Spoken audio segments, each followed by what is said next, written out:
Type in one flat book, one book from the library, from the bookshelf. We're not too high. We're not too high.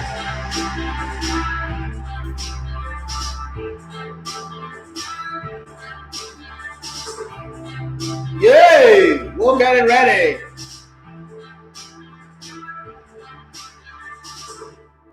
Two, 4, 6. Yonsei! Oh no, sauna. Seeing you makes me happy, you know. A man with a blessed voice. Okay. Fantastic. Good. Let's get the show started.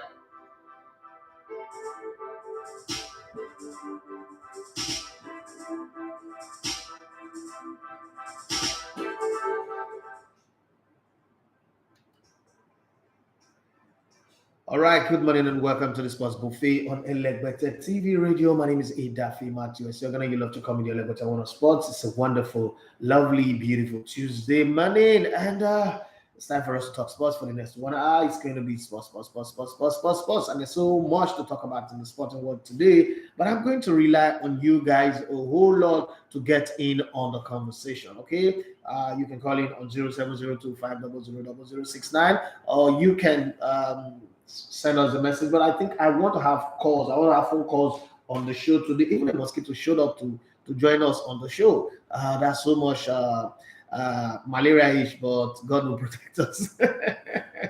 we need to studio now before somebody comes and get malaria in this workplace. That would be very, very bad. Okay, so calling on 07025000069. If you're calling from the abroad, from the outside of the country of our country, it is +234 7025000069. Let's get in on the conversations that is there. Korode Timothy, say welcome, thank you very much. I'm back. Yes, this is one of the jerseys that I brought from Cameroon. I bought it too. And then say they dashed me because people got good drag me outside. I paid for it. I paid through my nose for it. And I've given out the other ones that I have, but okay, so there's so many stories, so many sides. Like I really don't know where to start from. So let me start from Instagram. Guys, tell me what do you want us to talk about this morning while we're waiting for Emmanuel Sebastian. Young Z say Nigerian network no go let person watch in peace. Oh, sorry, bro. Sorry. It's just the way it is anyway. Can you repeat the number again, please? It is 070 for those in Nigeria. 070 25 000069. I take it again. 070 25 000069. If you're calling from the abroad, it is +234 7025 000069. Yes, that's the number to call in. Yeah, somebody already put the number for you. I_am_Daffy. My namesake. Thank you very much for making it so easy. Can we talk about the new coaches? We will talk about everything. So I'm waiting for Emmanuel Sebastian to show up. He's stuck in traffic to show up so that we'll take all of those conversations. But we can talk about every and anything in sports. But for the sake of Emmanuel, because it's not here yet, I know that one of the topic that Emmanuel Sebastian is going to raise is that one. Let's start with all of the foreign conversation, all of the foreign topic, what's on ground. So transfer window Europe have ended, but transfer activities do. So when the window ends, after when the official movement of players from one place to the other ends. But in the reality, you can still do transfer. Don't forget that free players are still free to move. So let's talk about some of the rumors that are on ground. France striker Kylian Mbappe has been linked with a move to Real Madrid. As a matter of fact, in January, middle of January, it was reported that he had already signed a pre-contract agreement with Real Madrid, but the player seems to be saying something different. He moved to Real Madrid when the Paris Saint-Germain player's contract runs out in the summer. But the 23-year-old says he has not made a decision over his future. That's according to Amazon Prime. I would not have believed that in my lifetime, Amazon Prime will be source for sports story. But Amazon Prime have become like one of the most powerful people when it comes to sports, and they brought a different dimension to it. And I know that because just a few days ago, we had a meeting with Amazon Prime, and it was one of the biggest moments of my life. Like I'm still having a goosebump thinking about that meeting and realizing how myself and my producer Kalejayi met at Eco Hotel one time, and we were talking about all of these things. And we said that one day we would do content that would be global and all that. And I didn't really know how we're going to do it anyway. And Oyetunji Toyosi, thank you very much for joining us. And then all of these things happens now, and I'm looking like, wow, reality is really hitting home. It's coming close to home. And it makes me very, very excited. West Ham manager David Moyes reckons Declan Rice, 23, is worth more than £100 million, with Manchester United, Chelsea, and Manchester City all thought to be interested in a summer move for the England midfielder, according to Metro Sports. Now, talking about £100 million. Let's not forget that Manchester City spent £100 million to buy a certain Jack Grealish. Now, there's something I want to mention about Jack Grealish. Jack Grealish is hooked up to alcohol in a not so good fashion. Now, the reason why I'm raising this is if tomorrow Pep Guardiola or Man City or whoever the coach that comes in after Pep Guardiola gets tired of him and kick him out, people will come again and say, oh, he's treating a big player badly. Players are behaving badly now. Twice. Once, about 3 months ago, he was turned back from training because he came to training smelling, reeking of alcohol and not being stable. He was turned back and told not to drive his car, that somebody else should drive him home. And now another video showed up again of him being turned away from a bar. Do you know what it means for a bar that sells alcohol to turn you away, that you are too drunk? These guys are meant to be selling alcohol. And then a superstar who can spend comes in. It's like going to Quillos or going to Rumours, Two-Face Idibia's nightclub. And then they turn you at the gate and say, we know you're a big boy, but because you're already drunk, we don't want you in. We don't want you to come and spend a or you go to Obi Kubana's bar and then they turn you down, even though you are, let's say you are as rich as big. Okay? Now, the reason why I'm saying this is tomorrow, when they get fed up, now they are managing it, they are treating him easy, trying to, go under the loop with him. By the time they get fed up and they kick him out, some people will come on social media who think that they have the right to give inaccurate opinion and start saying that, oh, Pep Guardiola hates English players or he can't stand wanting to do two things. Tell the players to be disciplined now, they will not listen. Well, let's move past that one. What do you think that Declan Rice is worth 100 million? What more than 100 million as what's it called? The manager, David Moyes. Every time I call that name, I remember I call people Moyes. Okay. Chelsea have suffered a blow after target Niklas Sule, 26, agreed to join Borussia Dortmund in this summer when the German defender leaves Bayern Munich. This is one of the first time we're seeing in news that Borussia Dortmund is actually, normally the traffic is always from the bottom to the top, okay? But this migration now is different from the top to bottom, okay? It makes a lot of sense. Arsenal have been dealt a setback in their pursuit of 24-year-old Christopher Nkunku after RB Leipzig insisted the sought-after French playmaker will stay put for at least another season. Well, that's an opinion, because at the end of the day, we'll see where the player goes. I think that one of the things that will change the whole narrative and story is where Arsenal ends at the end of the season. If Arsenal makes the top four, which is, at the beginning I said it's going to be easy, but now with the way the team is, I still think Arsenal will make the top four, which is it's going to be tough. It's going to be a battle royale. Like they'll fight for their life. And somebody will say, so you mean that Man United will not make? What's my business with Man United? Man United that was knocked out of the FA Cup just to say Arsenal is not that. What makes Man United better than Arsenal right now? But I think that Arsenal, if they want to sign all these players that they're going for, and I think that I love the way Arsenal have gone with their transfer business. What would be very, very disappointing is for them to give Lacazette another contract extension. That would be very, very disappointing after managing to clear their house. Another player that needs to go is Lacazette and then Granit Xhaka and quite a few of those players. Once they can let those players go, then you know that the project that Arteta wants to build around his own men would have completely started. And I like the way it's going because eventually Saliba will come back and join this team. It will be solid. Arsenal have been a lot more solid defensively, especially against lesser team. Upon the Everton game where they didn't come to the party at all. Against Nottingham Forest, I can understand. Play the reserve team, the FA Cup. Arsenal should just focus on the league alone and give it their all so that they can make the top four. Play one game every week from now to the end of the season. Rest well when others are playing in Europe, playing in the FA Cup, playing in the finals of the Carabao Cup. I think this is my thought. If you have a different opinion, you can say, on Instagram, you can call it on the phone line 070-2500-0069, or you can also send your message if you're watching on the YouTube live stream. Well, that's what I think anyway. But then let's go for that. French striker Karim Benzema, 34, has demanded a meeting with Real Madrid president Florentino Perez in March, as he fears he may lose his place in the team if Borussia Dortmund's Norway striker Erling Braut Haaland, 21, moves this summer.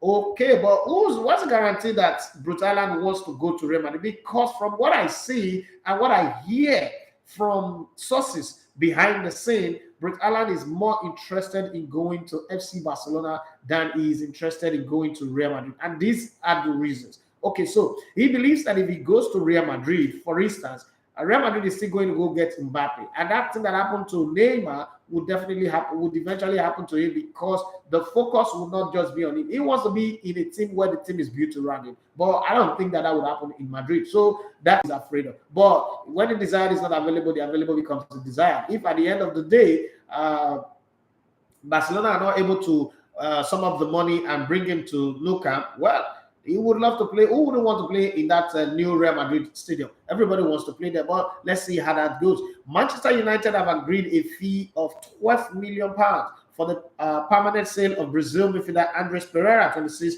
to Flamengo, okay, of Brazil. James Garner is hopeful of staying at Manchester United next season as the 20-year-old English midfielder approaches the final month of his loan spell with Nottingham Forest. Okay, let's see how that goes. Wolves, the new boss of Wolves, Wolves boss Bruno Lec has backed 26-year-old Spanish winger Adama Traore to earn a permanent £29 million move to FC Barcelona following his impressive deal in Spain. Now, that's one thing to put up an outstanding performance, which he did. I'm not his fan, but I'm going to give him credit where he's done well, which he did in the game against Atletico Madrid.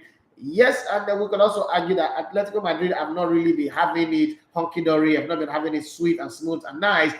They've been rolling on sloppy strips for a while now, but he did have a good game. And what I noticed with him on that side is that Xavi now have a team that he can bank on in terms of speed going forward, techniques in the middle and all that. But defensively, they are still not as solid as the team that Pep Guardiola coached. So it's going to take some time. It's going to take some doing, some makings for that to happen. But let's keep our fingers crossed. We would, in the course of subsequent shows, talk about FC Barcelona and where they are right now. But I love what I saw against Atletico Madrid. Can they sustain it? I love the way that Dani Alves moves. I love the leadership that he brings. I love the fact that Dani Alves have now made Jordi Alba come out as a better, I don't want to use the word better, but it seems like there's a spark in his eyes.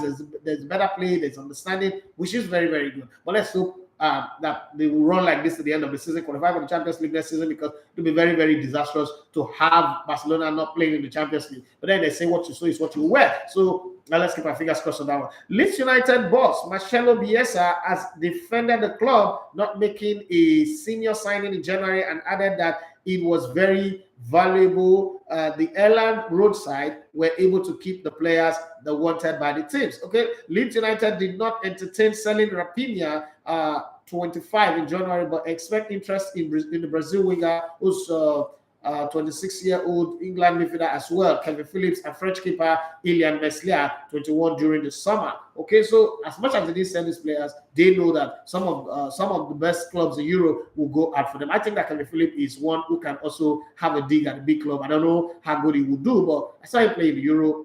I think it was a little bit above average, not like a world-class kind of player, lacking intelligence in some parts of his game, but he meets a good coach, a better coach, he would improve. I'm not saying that Marcelo Bielsa is not a good coach, but sometimes when a big coach is coaching a small team, you have to lower the bar, and we can see that. The Leeds United we saw last season is different from the one that we have right now. But let's go further down. Emmanuel Sebastian is in the building already. I think that we should change his name and call him Iron Man.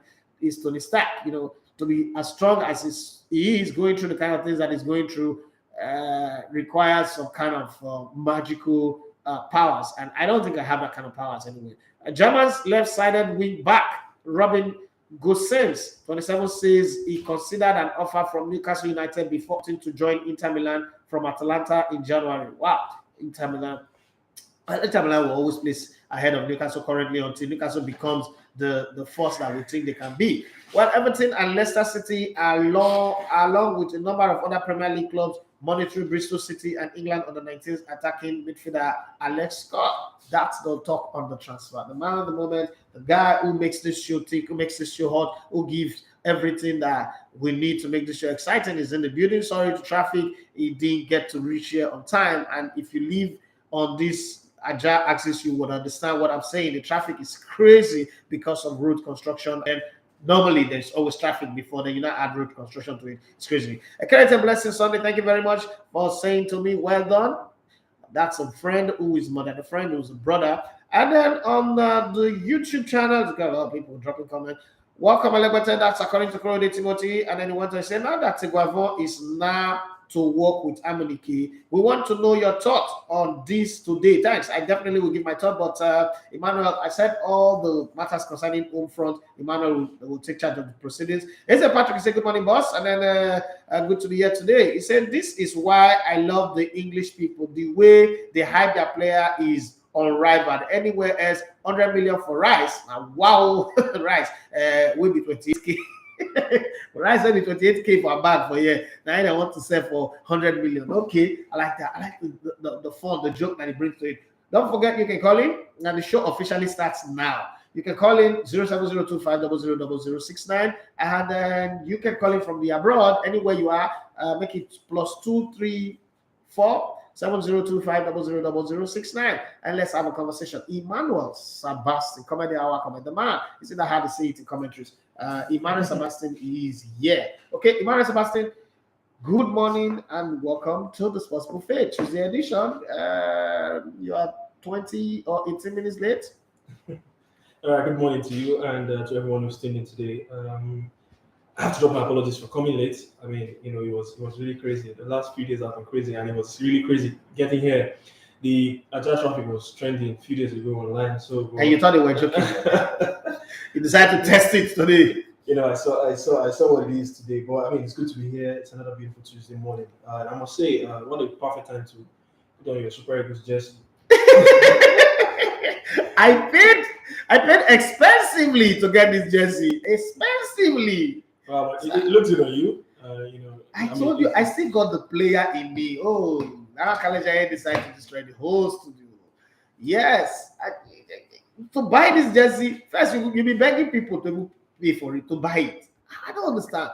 Nike is supposed to have this thing everywhere. I don't need to order from the abroad. We are Nigeria, we own it. I think that's something that the NFF needs to fix anyway. But which one do you prefer? Do you prefer this one or the away jersey? There's been a debate about it. You know, I love the dark color of that. I like the neon of that jersey, the coolness of the color. It's not like I'm here kind of like jersey. So this one I can't wear to like a church. I can't go out with it. I can do studio, be at home, walk around my estate with it. But that one I can wear it on top of my jean and go anywhere. It's kind of like cultural fit. Okay, it's a pop culture kind of jersey. This one is like Ashwebi. This one does look like an Ashwebi, all those Mobomoya kind of stuff. So I think I prefer that one to this, but I still love this one. I love this one because it's cool to my body. Maybe, I don't know, it's cool to my body, but it's different. And then I brought like two because the ones that the players will wear is very hard to get. That's the ones I gave away. It's not in shop, it's not anywhere. So this is the one that they make for fans to wear. Okay? I bought this one, but I also bought those other two, and I gave them away to Michael and Emmanuel Conta. One have come to pick up his own. The other one is waiting for Jesus to come to speak to him before he come and pick up his. I would die Sunday. Yeah, I don't play. All right, talking about giveaways, jersey giveaway. Before we go on the show, our jerseys from Germany finally came in. Oh, really? The jersey from Taiwan. Yeah, I got a call from the post office that I have a parcel to pick. So hopefully to be getting delivered to me tomorrow. Okay. And maybe latest tomorrow. The young man that I was told to give jersey started acting like the jersey came and I didn't. I was wondering why it took so long. I mean, myself and Awoni have been going back and forth with it. I didn't even ask him when I saw him in Cameroon. I didn't ask him one word about the jersey. No, but we've been in touch about it. So finally it arrived yesterday. I got a call. So yes, so it's confirmed. So jerseys are in Nigeria. So I thought it would come in before today, so I can bring it up to the studio. No problem. Take your time. You can do that. It's next Tuesday. You can do that next week. So if you're that person wanting that jersey, it's Raji. Raju, one small, tiny little boy. Okay. All these millennials that are impatient. Very tiny little boy. If you come here, I will cook him. So yeah, so you sent 3 jerseys, one for you, one for myself, and one for the winner of that Q&A you did on Instagram. Officially, the one for me, I will give it to me. I don't, you know my tradition. I don't wear people's name on my back. If I don't collect money for this one, let me stay in my space. All right, so for those of you who's tuning in, it's still the Sport Buffet on Electric Radio. Now let's get into it now. The talking point from last night, it was made official. Augustine Egbavon will lead the team into that playoffs, heading into that playoffs against Ghana for a World Cup place. Now, they officially confirmed him still as interim. Yeah. Yeah, because a lot of people were convinced with that. Why not give him the role permanently? But I mean, it was stated clearly that Egbavon retained his role as interim manager. But the big change in that backroom team was the Dr. Terry Iguaje we saw at the AFCON is no more there. Hallelujah! So I'll get a take on that in these exclusions one after the I'm other. a bad boy. Paul Aibogu is no more there. Yep. He's no more there. So just like Yobo is retained. But the big change there was the inclusion of Emmanuel Amunike. So before I answer you, let's take this call. Because we asked them to call, so let's respect it. Right. Hello, good morning. Yeah, good morning. All right. Manny, good morning. Good morning. Good morning. Welcome back to the studio. Good morning. You know, what? Bros, quickly, before I go into anything, that only just so you won't give up. Now, you go collect them. No, I've given you Victor Siemens Napoli jersey. Even if I put a quiz and you win, I'm telling you, I will not give to you. Jesus. It has nothing to do with Jesus. I'm just telling you, you will not win it. Now, why you behaving like Nigerian politicians? May greed not kill you. How many you won't collect? No minor, only. This small giveaway that I was doing, only one person want to be taking it so that tomorrow I do not tell me the things that they used to tell me when I was in my former place of work. No, so it must go around. Okay, so what's the question again? All right, so Egbavon is in now, interim manager. But the thing is, if he makes it to the World Cup, the NFL, the statement they released was like they made a room for a foreign manager to come in to take the Super Eagles to the World Cup because they still retain him as an interim manager. No, they didn't say they make a room for foreign manager to take to the World Cup. That's where I'm interpreting it. You might have a way to interpret. I'm not saying they said, but that's the way I saw it. They may let the role open in case we qualify for the World Cup, or if he doesn't make it to the World Cup, another manager might come in to start afresh with the team. But now, what do you make of this whole restructuring? Emmanuel Amunike coming in, the likes of Aibogun being, taken out from that place, and Dr. Terry Iguaje, who's no more there, but just people still be retained, and Aloy Agwu, the goalkeeper trainer as well, still being retained. I mean, we saw what happened with Maduka. A lot of people came out to say that department has been lacking in the strikers backroom team. So what do you make of this general reconstruction from the NFL, from the statement they released yesterday? Okay, so let me start with those people. Anytime we are having a conversation and this phrase comes in, a lot of people, I always ask, who are these people? What do they know? Because if you don't know anything about my job, you don't have the local standard to question how I do the job or my performance on the job. I can't question Kalejaye on how he produces video because I don't know anything about video production, editing, and the rest. I can only suggest and say, I want our video to be like this. So then he will tell me the impediment that we're facing. That aside. The people that are saying that the goalkeeping area was a problem, did we lose to Tunisia because of a goalkeeping problem? Even before the Tunisia game, there's been critics from people that have departments. Secondly, do we have top class goalkeeper? You look at Cameroon, third place winner. Let's go to the medal teams at the AFCON. Top place winner. Their goalkeeper is Onana. Onana has been top class before he go and take pregnancy drug.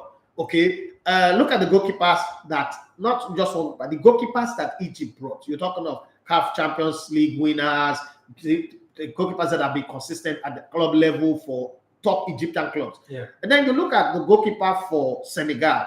I mean, if Senegal did not win this Nations Cup, then they don't deserve to win it. Don't forget that it didn't start with them.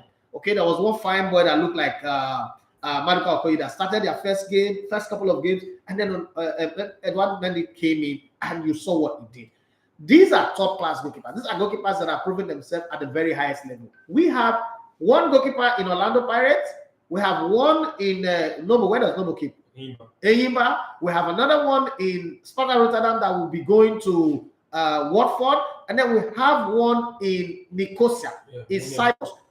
We do not have a top-class goalkeeper that is keeping for Lille, for Arsenal, for Barcelona, anywhere. So even if you bring in the best goalkeeper trainers in the world, what does goalkeeper do? Hey, jump, throw the punch ball.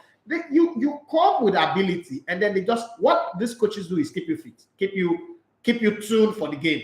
You can't tune an ordinary wood to become a string instrument. You tune a string instrument to produce a good sound, right? So there's already the string instrument there. I don't think when people make this argument, they have it right. We do not have the world-class goalkeepers that can do the thing. And then let's not forget, each of these goalkeepers have had their running, and Nigerians have also had their argument against them. 2018, it was Uzoma. Nigerians hated him for having 2 children and calling himself 19. They didn't hate him because he considered good, which was part of it. But once they wanted to bring him down, they said that he have children and he's calling himself 19. He shouldn't be in the Super Eagles. As a matter of fact, that's what people were saying. He shouldn't be in the Super Eagles. He have no business being in the Super Eagles. The coaches listened. And then they gave, what's his name? Akpeyi a chance in 2019. Yeah, Akpeyi was so good until we got to the semi-finals. Now, listen, Akpeyi did not do anything wrong. Remember that Nigerians just wake up and pick somebody to blame. They still blame him today because of that Mahrez free kick. Akpeyi did not do anything wrong. Nothing. That free kick will beat any goalkeeper. And we've seen compilation of videos of Mahrez scoring that kind of free kick against top-class goalkeepers in the English Premier League and even in European competition. But guess what? Nigerians decided we must single-handedly pick you and blame you. Akpeyi became the scapegoat. Up until the semi-final, it was the goalkeeper of the tournament. In terms of the rating, the whole technical rating from CAF and the rest, it was the goalkeeper of the tournament. But once we lost that game and went on to play third place match and everything, the whole story changed. Everybody said, let's kill Akpeyi, let's kill Akpeyi. That's how his confidence died. We now discovered Maduka Okoye. Or Omar Katuba helped us to discover Maduka Okoye. We got Maduka Okoye. When we discovered Maduka Okoye, he was playing in 4th division in Germany, if I'm not mistaken. Somewhere, we all knew that it was going to take time because goalkeepers don't come good just at their young age. They need experience, they need time, they need to grow. We all knew it was going to take time. And that time is what we are going through with qualifiers, first African Cup of Nations that is keeping as a first choice. This experience takes time. Wadmeni did not become top-class goalkeeper overnight. Neither did Madaski or whatever, Madaki, the goalkeeper of Gabaski or whatever his name is, did not become top-class goalkeeper overnight. These things take time, okay? It takes time. When Inyama went to the 2002 World Cup and kept that game against England and made that save against David Beckham up for scores, and then went on to win the Champions League and then went on, all his career, it was in the later part. Inyama was really top-notch when he was at Lille. But before then, it was still shaky. When it was in Israel, it was still shaky here and there. So goalkeepers take time to build their confidence, expand their reflexes, and become masters of their territory, learn how to talk to their teammates and all that. This is a team that you're still young and you're still new to. You take time to shout on your teammate. But Nigerians now have not destroyed this one. So 2018, this was all killing. You destroyed his confidence. 2019, Daniel Akpeyi, you destroyed his confidence. Now again, Nigerians are always telling the NFF to learn. Nigerian government should learn. You did not learn that you are destroying your own. Now it is Maduka Okoye. There are some young players that Nigerians are saying, go and bring Chidera Olise. Do you think those players want to come and play for this Nigeria that attacked you for things that you didn't do? So Maduka Okoye's first sin is that he's a fine boy. Because it's fine. That's an offense. That's a criminal offense. Why should a Nigerian be fine? Nigeria is not supposed to be fine. Tomorrow, attack for being rich, for being successful. I don't think it works that way. But let's come to your question. I think what the NFF have done is to use a fail-safe to protect themselves against anything. Because if you want to give a Guavon a contract, you're either giving a 2 years or a 4 years contract for stability purpose and for continuity so that it can, build on whatever gains that we've gotten. But we really did not succeed at the AFCON. If you consider 2019 a failure, you were expecting that we'll get to the finals and build upon whatever happened in 2019. But then that didn't happen. So what the NFF have done is going through all of this whirlwind of letting Ganatrol go in and paying for it dearly, even though one way or the other, they gave Nigerians what they wanted. Nigerians wanted a team that plays entertainment football irrespective of what they win. And that's what they gave us. So on one front, Nigerians won, but football lost. Okay, now the NFF is saying to themselves, this is not a conversation I have with them, but it's no-brainer. It's easy to know. Saying to themselves, why give him a 4 years contract or a 2 years contract when we have Ghana. Ghana is not Comoros. Ghana is not Cape Verde. It's not Central African Republic. Ghana is a team that's good enough to beat Nigeria and qualify for the World Cup. Ghana also have been damaged coming from the Nations Cup. They are wounded lions. They want to redeem their image. Why give him a contract now? Yeah, it's good for stability in his mind. But then if you are a man who needs the job, you've got to prove yourself. So the Nations Cup, there is still doubt in your tactics. There is still doubt in your ability to pick players. There's still your question mark in how you select your team and all that. So what we're going to do is we're going to give you this job as interim, but this is your last exam. Pass this exam in flying colors, and then we will see what we will do with you going to the World Cup. But there is still a little bit of that. Now, they've seen that the backroom staff didn't work well. Polagbogo is just there making up the number. Egwaje is just there for me, fine boy, greeting people, hailing everybody. No fault of his, but I don't think that there was clear definition of what he needed to do because all the coaches were just clustering together. There was nobody going to spy the opponent. There was nobody, giving technical reports about the opposition. If they were doing it, I didn't see it and I didn't hear of it. So I stand corrected. I'm standing on the side of as close as I got to the team, and I know that this didn't happen from my own perspective. Now, having said that, they decided to bring in Emmanuel Amunike. Amunike is good because he's with the CAF technical team. So any report about any team in Africa is on his desk, is on his table. So he knows about these clubs, these coaches, their players, and everything. That's an advantage. He coming to work with Egwaje. Would the two of them have a good synergy? I don't know, but they were teammates. And it's easy to say because they were teammates, they should have good synergy. But then we've seen in time past that class of 94, they are all an interregnum. A marriage that is not meant to happen. They always work against themselves. Would they shield their sword right now and look for good? Now, I also know when I invited Egwaje to my podcast, I also know that most of them say that Egwaje is like a father, is a unifying factor. So it might just be the guy that everybody wants to rally around and help to succeed. Let's see how that goes. But I think that the NFL, in terms of business, is a business decision. They've taken a very good business decision because if you sign Egwaje to a 2 years contract or a 4 years contract, and let's say hypothetically, we play against Ghana home and away and we lose, Nigerians will say fire him. When you fire him, you have to pay him off, okay, for the whole 2 years. The money that the NFL does not have, they will not go and spend it on paying Egwaje off. And then Egwaje would have also lost the position of a football director. So I think this is fine. Egwaje also needs to decide what he wants. Does he want to be a football director for the next 4 years because his contract is renewable for 4 years and it's almost up? Okay, with someone later this year, that contract is going to be renewed. Does he want to be a football director or he wants to be a coach? And if he wants to be a coach, this game against Ghana does not come any smaller. This is one big game that I can probably say. If he beat Ghana home and away, what is going for Egwaje is the fact that Nigerians will stand up for him. You beat Egypt, well, fine. You beat Sudan, you beat Guinea-Bissau, good. But you struggled against Tunisia. If you beat one of our eternal arch rivals, it's like a local derby. If you beat them, it's like being an Arsenal coach and beating Spurs, or being a Man United coach and beating Man City, or being a Barcelona or Real Madrid coach and beating either ways. So if you can beat Ghana home and away convincingly, the play is good, the selection is on point, the substitution is on point, Nigerians will carry placard. I know the way we think. Nigeria will carry placard and say, give him the contract. So I don't think that NFL done anything wrong on this front. It's fantastic as far as I'm concerned. All right, just to give you a full details of the full reshuffling they did at the background is Obasina Gavon retains his role. The official role they gave him technical advisor. There's no technical advisor. Interim manager, forget it. They wrote it technical director / technical advisor interim. That's that's what is written on the NFL for official release. Emmanuel Amunike, chief coach, first assistant Salisu Yusuf is still there as a second assistant and the chief coach, and will also be in charge of the channel.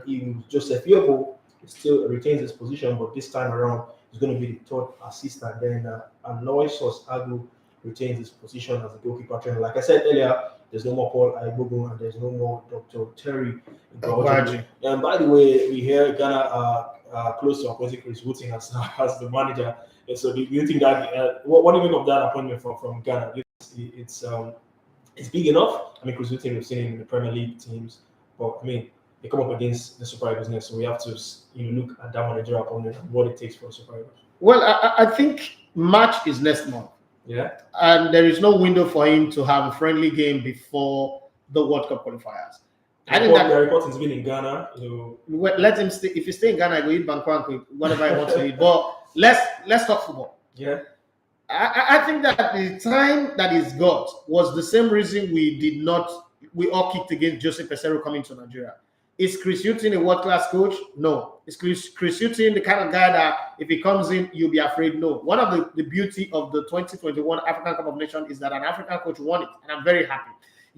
Going over, this is the most talked about African Cup of Nations in forever. I'm 44 years old, and I think I started following football since 1986. There's no African Cup of Nations that have drawn this much attention like this one that we had. So it's beautiful for media, it's beautiful for brand, it's beautiful for commerce, for everything. Having said that, it was also nice to see that Senegal have a backroom staff of white coaches. Now, this is not me trying to be racial, but it's always difficult. It's always the reverse. Like white coach, then gets black people behind it. But you have Aliou Cisse, who is the coach of Senegal, with his backroom staff, everybody doing their job, and the players also with the fortitude of experience and youth all mixed together, proper blend of experience and youth mixed together. They won the Nations Cup, and that's fine. Chris Hughton is not a magician. Historically, he's not proven to be a magician anywhere he's gone. He's coached clubs to relegation. He's struggled. He struggled so much. So if he's coaching a Ghana that is going through the worst crisis of their life, players have been accused of voodooism. Players have been accused of fighting against each other, witch hunting each other. This is something that we used to have in Nigeria, okay? If this is the best time for Chris Hughton to come, I don't think it should be, because one, there's going to be a strong culture shift coming from England, where the only vices, or there are only two vices in England, women and alcohol.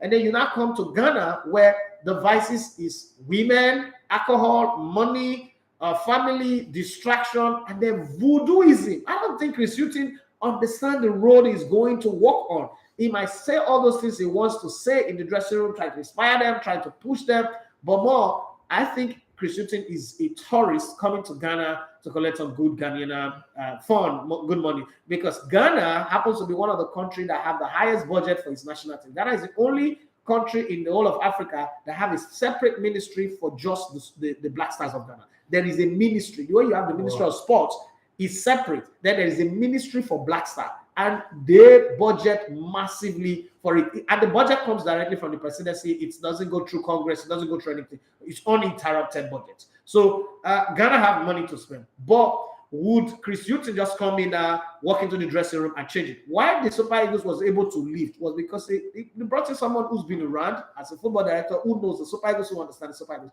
I'm not sure Chris Hughton have watched Ghana play, consistently.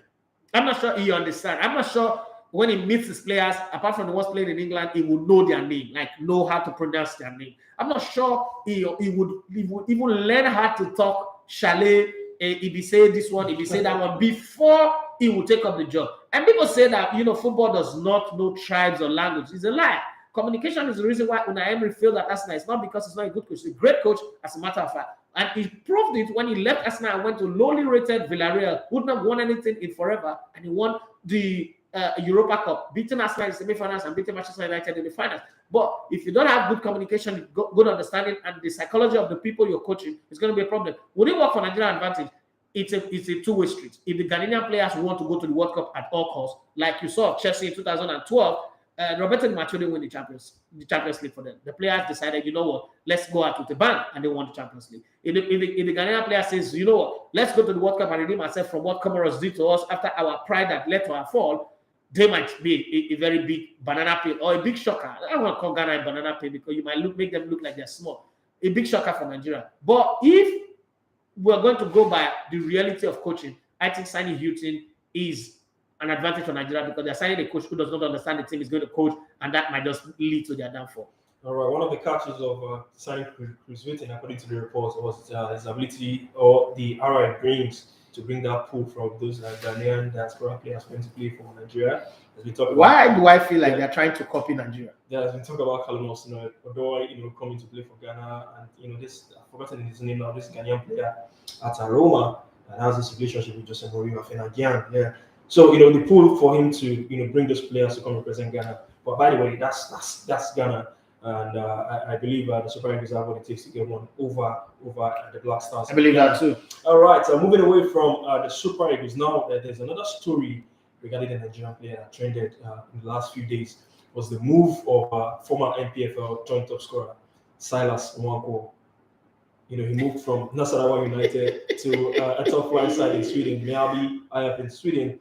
And talking about Salah Nkunku, it was one of the players being checked by Roberto to come replace Odoi Gallo. He was named checked alongside I think more, but I mean he was late. CAF couldn't allow that. Now let's talk about the player. Now this is a big move, moving from the NPFL to the Swedish top flight. But he made a move, and it wasn't the move that was trending. What was trending was his age. Now he was reported that he was 19 years on transfer market. He was 19 on some quarters. He was 18, and when his unveiling pictures came out, it trended everywhere. People were commenting, how could he be 18? Now I think we know this is not new in Nigerian football, Nigerian players, but I don't know why I feel he did so much. The reduction was too much. I mean, if you're looking at it, you couldn't say, it's hard to believe he's 18 or 19. But what's the way forward with this, in Nigerian football? We see this happen, a lot in Nigerian players. How they falsify age. How do they get past this? I mean, if you have this on your passport, I mean, just walk me through that. How do they get past this? Okay. And what is the way forward with this? So let's talk about the menace first. Let's talk about the virus, and then we'll talk about the symptoms, and then maybe we'll get the vaccine to cure it. But before then, there's been so many comments. People are laughing on Instagram. Why are you laughing? Why are you pushing me? The whole talk was about the age. No one was actually congratulating him about that move. I mean, it was a big move. You step up. NPFL joint top scorer. He scored over 18 goals in the NPFL for National United. Okay, so Sean Dida said Enyama was never a subject of controversy. That's a lie. Enyama was a subject. As a matter of fact, we all drove Enyama to the national team, so it was a subject of controversy. When South Africa came to Uyo and scored 2 goals against us in that 2-2 game, where this guy Omasona Aluko equalized 2-2. Remember the qualifiers that we did enough, but we didn't qualify. Enyama was the subject of controversy. Don't tell me that We are not saying he's the most controversial, but I mean he's been the topic of he has been subject of controversy. Enyama have been called when we lost at the World Cup against France in 2014. Enyama was called a gang leader in 2014. When Olise came in, Enyama was called a rebel. Nigerians said they should do away with him. They should throw away. So don't tell me that Enyama was not a subject of controversy. That's not true. We must get it right. Iroeke, okay, no, let's not comment there. Let me take all this comment too. If I don't take my comment, I'm not verse. Sandy, I say that's just a joke aside. Okay, you better be joke. Elegant always on point. Thank you very much, Mr. Resources. Who's the best official? I say, please. Good morning, boss. Please. I'm just joining. Who is the new Super Eagles coach? There's no new coach. It's a amazing fruit kitchen. A lovely follower. I'd like to have good morning. Good morning to you. Amazing fruit. You say Ghana getting it wrong. Amazing fruit kitchen. They better get it wrong so that we qualify for World Cup. I can't because I already have ticket booked for Qatar. I know 1 year so I don't go to World Cup. Even Elegbert herself can still reduce his age to 16. No, God forbid. God forbid. Amazing fruit kitchen. He say, man, let us wait and see. Okay, I just need to read all these messages so that they don't say Emmanuel came and abandoned them. Abraham on their Sunday say, wow, this is super analysis. This is super analysis of the whole issue. England did not blame Saka for missing that penalty kick. We should learn to appreciate that. England blames Saka or they blame him. Victor Malalu celebrated. How has the voodooism helped Ghana? Should we not believe that Juju is working in African football? That's not my business. That's not my business. Where you are working, if somebody leave red pieces that they tie with cowries and leave on your table, would you go to that office? Nigerians, sometimes we ask questions that make, if I get canas, those social media, they get bottled, they flop us, flog you. You ask questions and pretend like this thing that we're saying, we're ignorant of it. Why do you people go to church and pray for people to die if you don't believe in voodoo? I bet shift. Hey, brother, love you too, my dear sister. Sissy, how you doing? Classic man, it's a great analysis, bro. You are very vast and experienced. I share the same thought. Chris Hughton is not even a top-class coach for me. He is lower and inexperienced enough to handle a team like Black Stars of Ghana. He was a critical coach for Tottenham in the late 90s. He coached Newcastle, Birmingham, and Norwich, always and constantly fighting for relegation. His best time was probably with Brighton and Overbeyond. Even at Brighton, he was constantly fighting to avoid the drop. Anyway, good one for the Super Eagles. Yes, but you see now this kind of team, where they go through crisis, now they hard to play against. All right, it's a Patrick say good morning, boss. Good morning to you to be here. This is why I love this English Pokemon pastor. He say God will see you through, man. Thank you very much. I am coming. That's for Emmanuel Sebastian anyway. Thank you. I am coming for the jersey. No, you have a Brazilian jersey to pick from me, not this one that they are bringing from Germany. Eze Patrick, he said, I'm glad they are all 6 internationals. Let's learn from Senegal. Dre Cruz, he said, I'm able to join the live show. I'm so fond of Mr. Edafi's analysis. He's always this, he says things how they are. Thank you very much. Eze Patrick, he said, boss, you remember this was what Ross said in response to my question in the Q&A you hosted. We don't have players at top clubs in the world, but don't you think this is what promotion does? Just like Amao, yes, it is what it does, but then the player also, you can't just promote players and expect them to be good. The player also have to deliver on the promises of those promotions. You can't just promote a player. Amao have been consistent from when the lessons of Ahmed Kalijaye captured Amao up until this moment. I'll say that he's been growing in leaps and bounds. Yeah. There is a player that Emmanuel Sebastian talked about. What's his name? That went to Extremadura, Jaguar. We're also hoping for that to happen. But then there are also other players that will capture. There's a player, the group of players with G12 who will capture, who will expect that they would have gone up now. We've not seen them. Suleiman, too. I am the Suleiman. We hope for them to grow. They've not grown. So some of these are players who we hope that they will grow. I must be sincere. The players we took to Cameroon, the potentials are there. If given time and they play together, first off, we've solved the problem of the left and right back, unless injury comes in. Olayino does look like a player that can play for the next 10 years. It does remind me of Celestine Babayaro. And then Zaidu, maybe look older. We need a backup for him. And then the centre back to be True Stekog, and then what's it called? Kenneth Omero are good there. In midfield is where we've always had problem, and we still have problem there. But then the coach needs to change the system because this 4-4-2-4 or 4-4-2 that is playing, it's not working. When we play against teams that we can overpower, it looks good.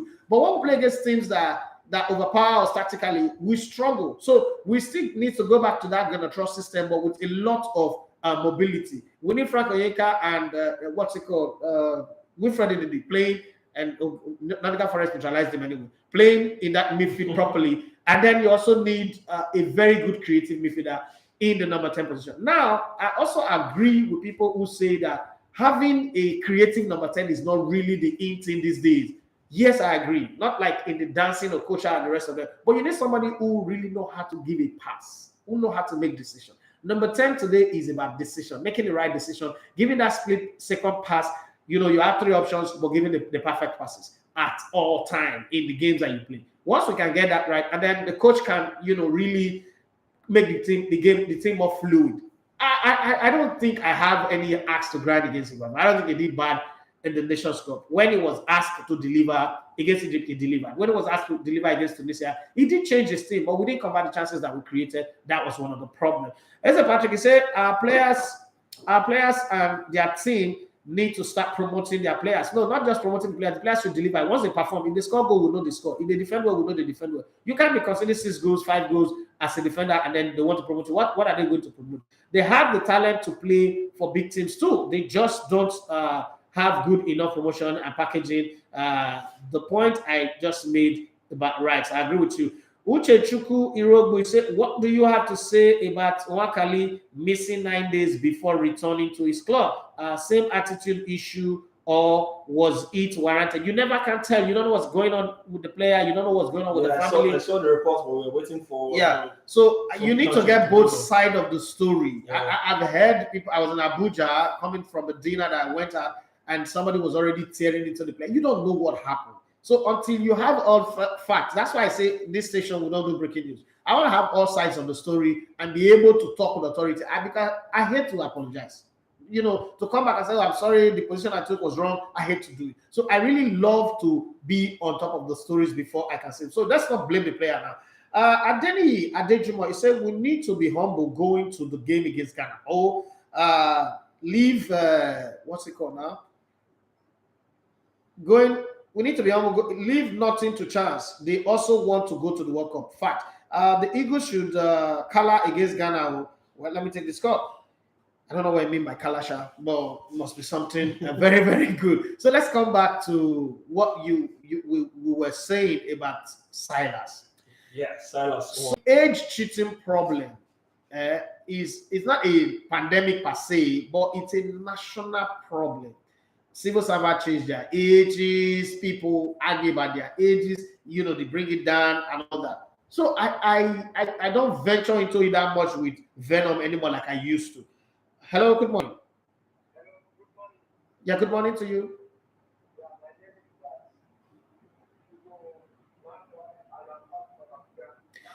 All right, Stanley, talk to me.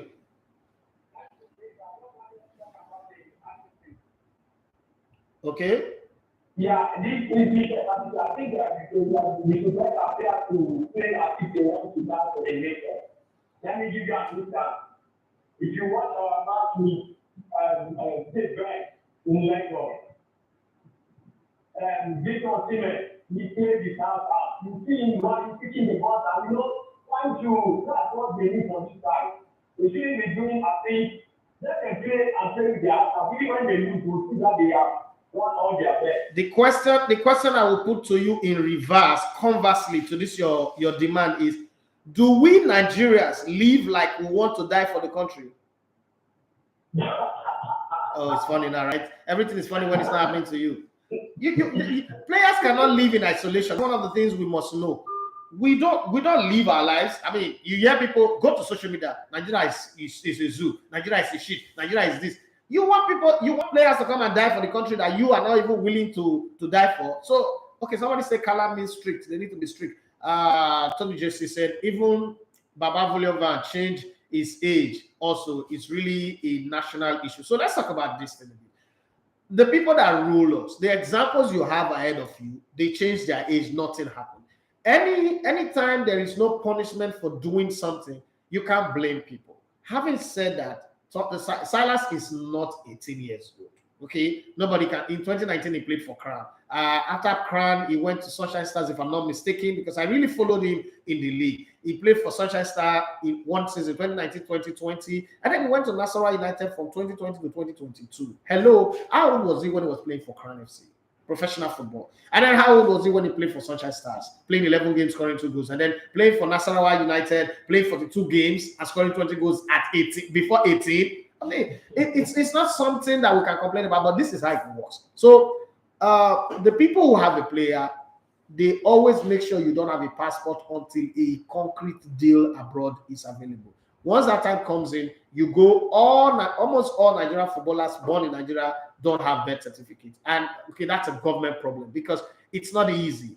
That's a government problem. If government makes sure there's a policy that says everybody must have a birth certificate, whether they born you for whether they rob or for one matron for backdoor, you must register your child. In Brazil, when your goat born, you go and register the birth, the calf, all those, your goat, your chicken and the rest. You register the number of chicken, your eggs that have been hatched and all that. So if we have a policy that document this thing and then they are properly taken care of, even at that, Brazil still cheats with age, we would solve the problem one bit. But secondly, poverty, like I've been saying a couple of days now, poverty have been weaponized in Nigeria and in Africa.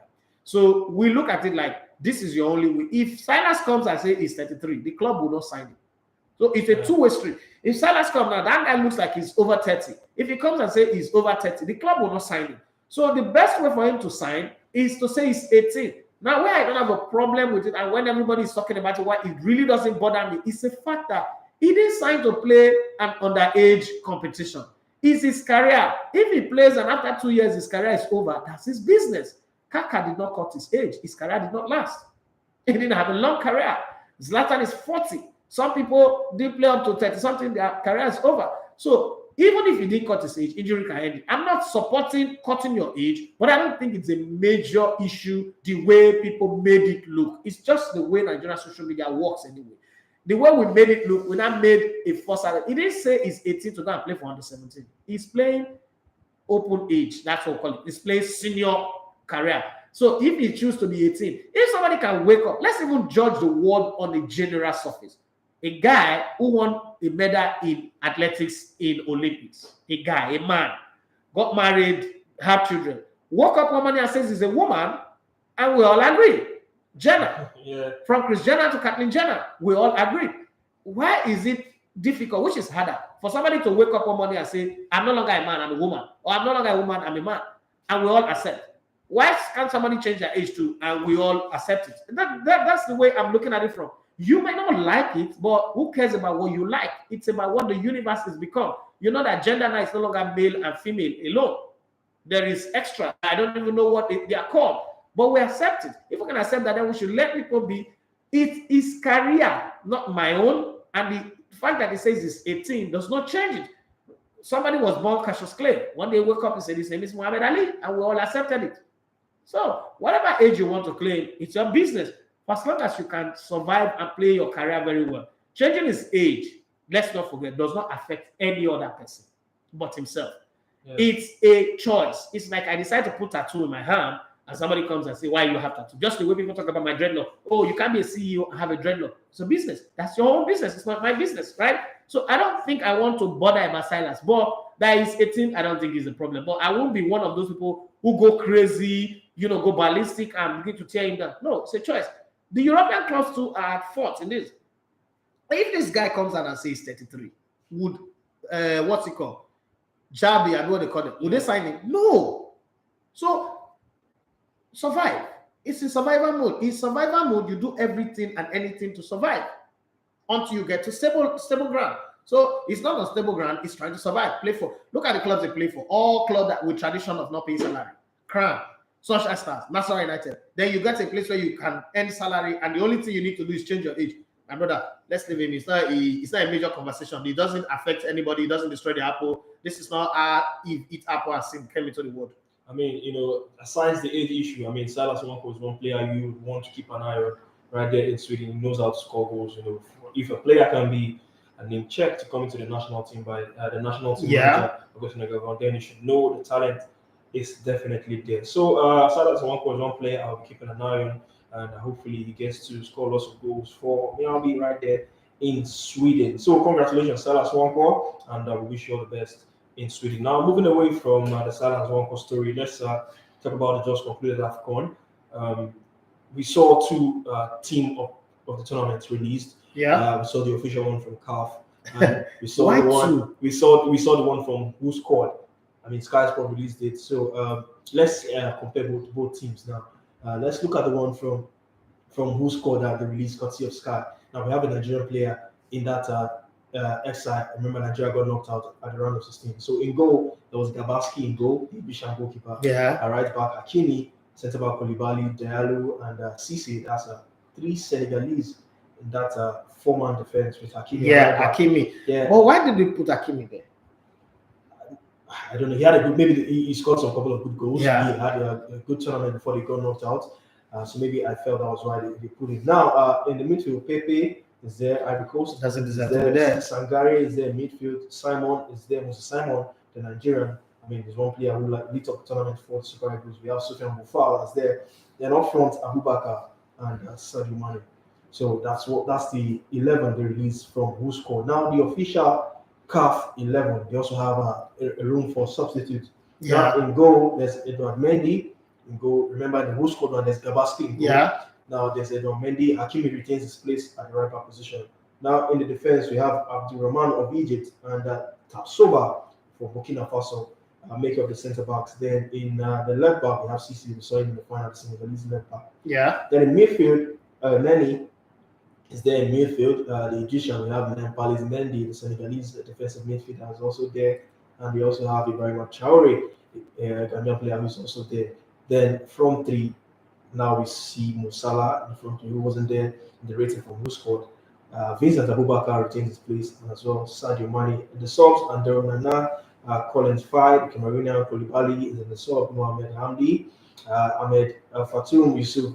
These are the players who make up the sub. Now looking at those two lineups, what do you make of those two lineups being put up by CAF and Who Scored? Who Scored does not know what they're doing. They came to do what I call Afamako job or Aproko job. They don't know what they're doing. The best selection is the one that CAF gave. When you go back to the selection that Who Scored gave, I think that it's rude to put Pepe in that squad.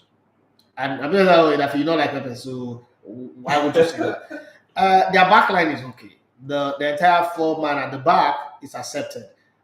Simon have no business being there. Simon excited us in 2 games. About Simon, this is what they write on the release. The sole Nigerian player to make the team of the tournament. It was a ball carrying machine up onto the Super Eagles last season. It wasn't a ball carrying machine. He had one great game. That game he came from the bench that he did not score. That's the best game he played in the tournament. Because sometimes when people watch football matches, I always ask, like, what are you watching? How about the game against Egypt? The game against Egypt was just there. It was just there. Like, not super. It was just there.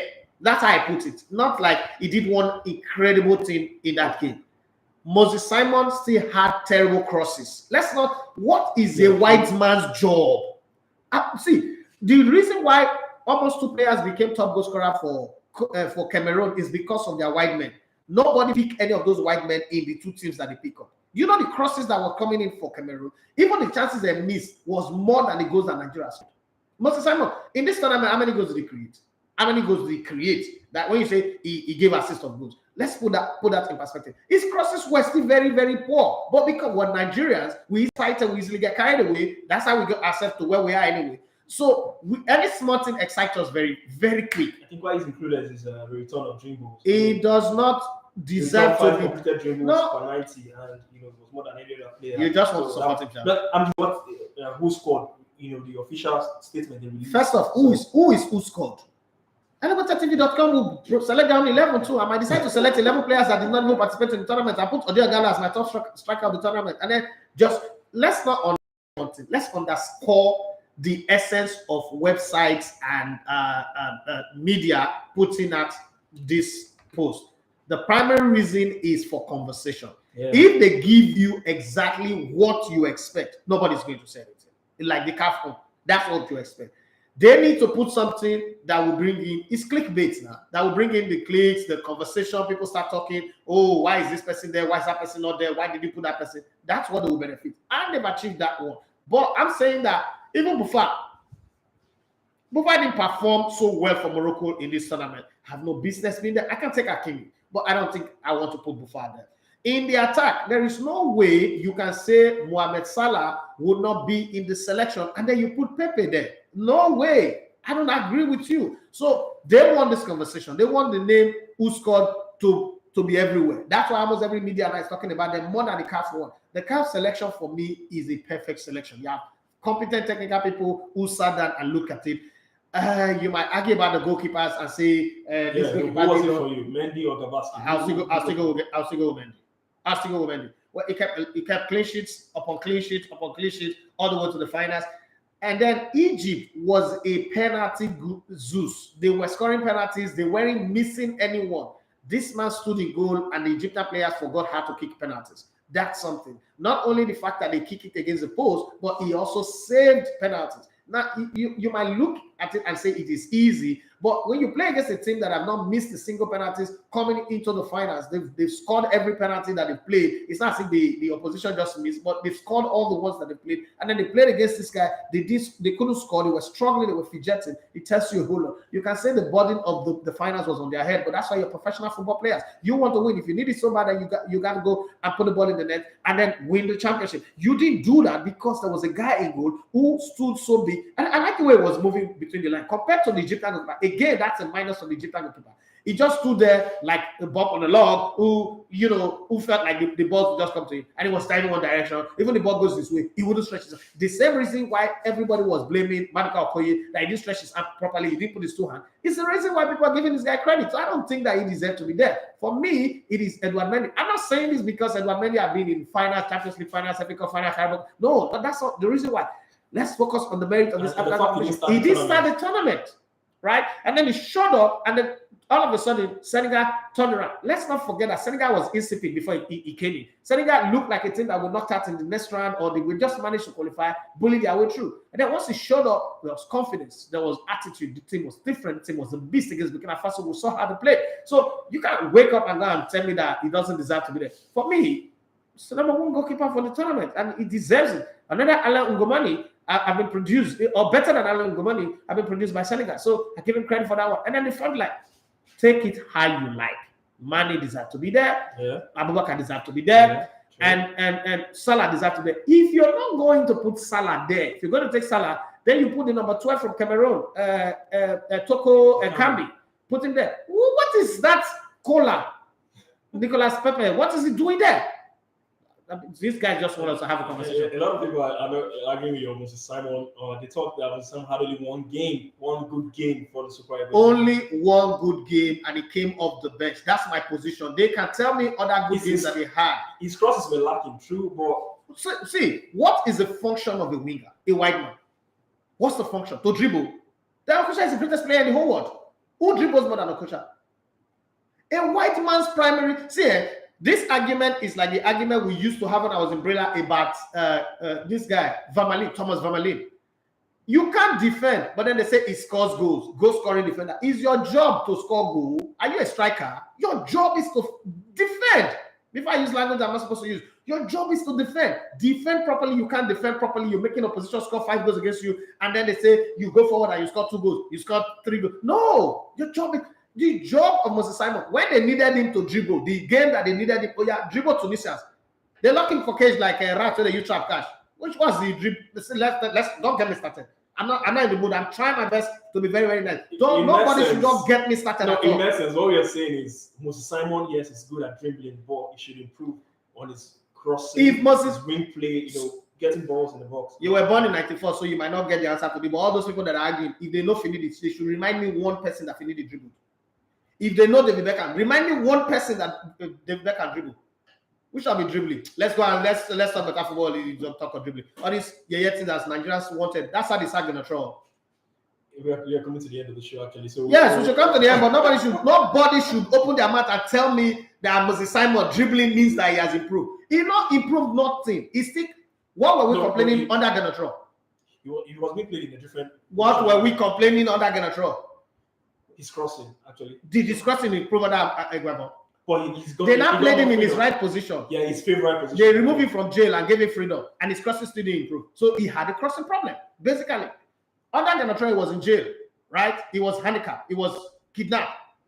His crosses was not good. That's a good excuse. They put him in the right place, set him free, remove the shackles off his feet. Shackles off my feet, now I can dance. Cross the ball. He attempted more crosses. When he played in his favorite position. Where did the crosses go, Uncle? I don't understand what you talk. You have 2 very tall players in your forward line. In Awoniyi, in short 3. Awoniyi, Umar Sadiq, and Kelechi Iheanacho. Your crosses could not find their head. And then somebody in Cameroon was crossing the ball to meet short man, almost by Sekedia side. Kambi. They were putting the ball on their leg, putting the ball in their head when they needed to. Guy, calm down. What's that? All right, we've come to the end of the show today, and it was a pleasure doing this. You were asking how can you win the Awoniyi jersey? I mean, it's in the hands of the elevator himself, and like you heard from him, he might just be giving away his own jersey. So yeah, you might just keep it locked with us on Elevator TV Radio for how to stay here. If they follow us on, first off, I'm going to give it out on YouTube. The person that will say will win it from YouTube. So if they are not subscribed to Elevator TV Sports on YouTube, forget about it. And I'm also in negotiation now to get like a lot of jerseys.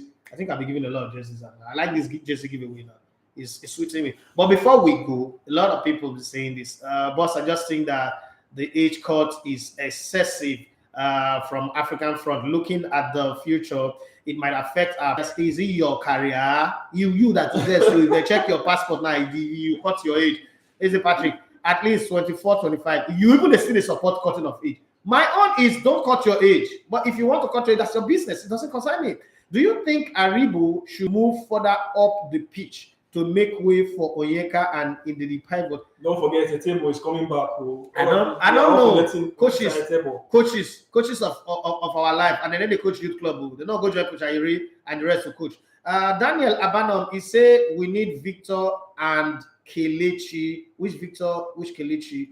Uche Chukwu Irogu say very true. Our wingers need to create more. More times Moses dribbles to the gallery and forget he need to play for the team. Same with Eduke. Ese Patrick say best goalkeepers are judged on clean sheet, not penalty heroics. They do not do penalty heroics. They will not win the Nations Cup. And his clean sheet is still more. So what are you saying? Ese Patrick, Pepe, na your local, na your player or cola boy. All right, thank you very much. This is where we come to the end. I think somebody also dropped comments on Facebook. Let me deal with that one as well before they attack me. Keep it going with a voice, brother. Thank you very much. Okay, that's where we'll come to the end of the show. Nigeria Players GPS up next. John Igalo, biggest win in Club World Cup history, and he had a hand in that. We'll talk that and more on the Nigeria Players GPS show. So it was almost going to be on the show today. They did not call them for training. Oh wow! It was supposed to surprise you on the show today. Oh really? Well, that didn't happen. They sent me a message. They said we should come for team meeting and training. So I'm sorry. Tell him another time. I said okay, no problem. All right, that's how we're wrap. All right, keep it up.